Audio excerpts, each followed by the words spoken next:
और हमारे घर में कई बार ऐसी हालत होती है कि खांसते खांसते चेहरा लाल हो जाए।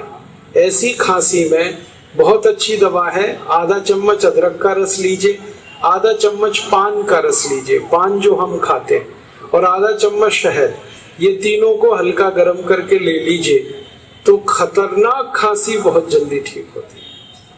बहुत खराब खांसी, वूपिंग कफ जिसको कहते हैं, वो तुरंत ठीक हो जाता है।